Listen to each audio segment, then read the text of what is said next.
Prepping the garden, ready to go with the mulch? Yep, we put this just to show you how good the hemp is and what it does. Not only so, because this on the top layer is just holding the moisture in. You feel that it's dry.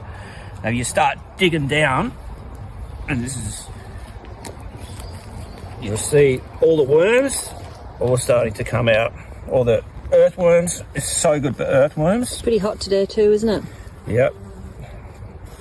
Typical, no worms in that one. Yep. All right, so this is the hemp fines and the dirt that actually came off the paddocks when we harvest and process. You still got dirt on your stems and that. So the final bit of breakdown is the little bits of fibre and the leftover dirt, which is the fully organic. So this is fully broken down, and we'll just have a look at any microbials in here. Oh, now these little critters. Let's see all the worms. But these, for some reason, are all in the hemp. Look at them all. These things. Worm.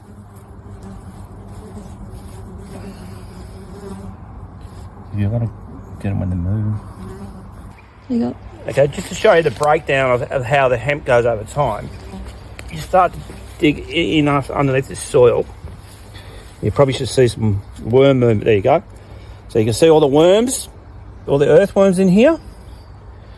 They love it. So as they're starting to break it down,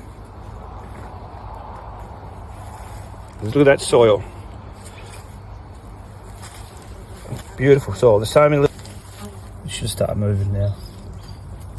All little... We've used also in the veggie patches here. This is broken down hemp soil. This is from the processing facility. This is all that hemp that you've seen with the hemp and the dust. And that's just, as you see, with all the small bits of fibre, it's actually such a very, very good holding the moisture in the soil. You could probably actually see the water. Now look, that's soil holding the moisture, and this is a really, really hot day. So this is the unprocessed hemp that we've put on there. This will start breaking down onto the veggie patch, and then obviously we'll start getting a lot of our microbial in here. This has probably been on here now a week. It will take, this will last a lot longer than straw because it's about 400% more absorbent. So it'll take longer to break down, probably about a year to 2 years. You'll still have this same mulch. You might be paying a little bit more for it at the present, but the benefits outweigh in the end. There's nothing compared to it. And we've only found this by accident, by leaving the bulk bags out in the rain, and then realised how much it broke down. And we've seen all the worm castings in it, and it was amazing, and this is the result. So we've got it on our veggie patch in here.